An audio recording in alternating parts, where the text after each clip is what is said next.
Would you trade your Harley for a jet-powered bike that flies like a Star Wars speeder? That's exactly what the folks at Volonaut are promising with their AirBike.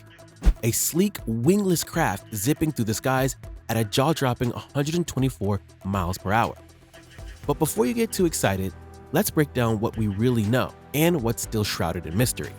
Designed by Tomasz Patan, the genius behind the Jetson One eVTOL, this flying motorcycle promises to revolutionize personal transportation. But before you start dreaming of zooming through the air, I'm here to separate fantasy from reality. So let's dive in. Let's talk about the biggest claim Volonaut is making: their jet propulsion system. Instead of using the traditional propellers we've seen on other eVTOLs, they say they've got something faster and safer: jet propulsion. Sounds incredible, right? Reddit users aren't exactly sold on this. One user asked, "Where's the exhaust? The fuel burns. This looks like CGI." And honestly, we don't have a clear answer yet. Patan's team is keeping the tech under wraps, calling it magical, but without any real details. Then there's the issue with the weight.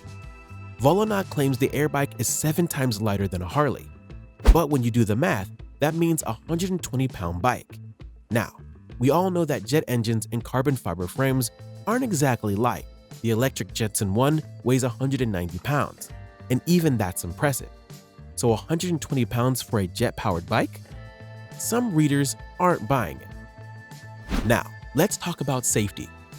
You're flying at 124 miles per hour with no seatbelt, no airbag, and no crash protection.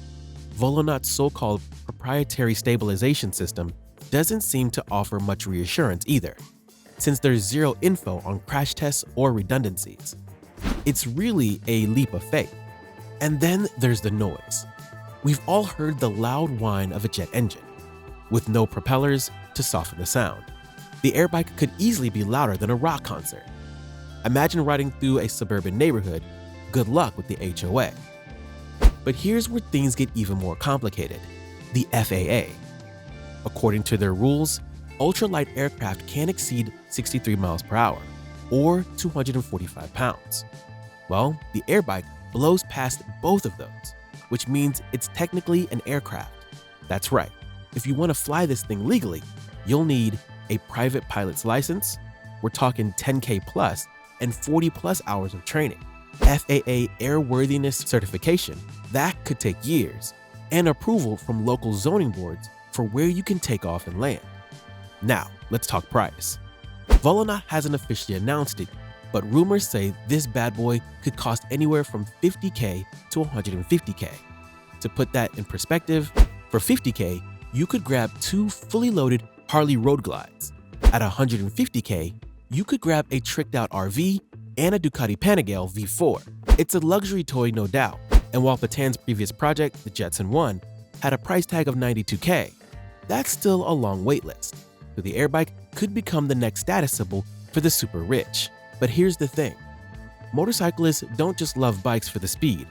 They love the experience, the freedom, and the sound of that iconic engine. Well, it's more like a Tesla and a Harley rally. Cool, but missing the soul riders crave. Now, here's the reality check for 2025. Tomasz Patan's Jetson One is still backlogged to 2027. And let's just say there have been some growing pains with that one. The AirBike is promising, but there's a lot we still don't know about. The jet propulsion system, no patents, no tests, crash tests, nothing disclosed yet, and of course, infrastructure. Where exactly do you park a flying bike? So, should you trade in your Harley for the Volonaut AirBike? Well, while the concept is mind-blowing, the reality might be a lot more complicated. In the end, maybe it's best to stick with the classics for now, at least until the AirBike gets through the red tape. Thanks for tuning in, and if you're excited or skeptical about the Volonaut AirBike, drop your thoughts in the comments below. And don't forget to like and subscribe for more tech news and reviews. See you next time.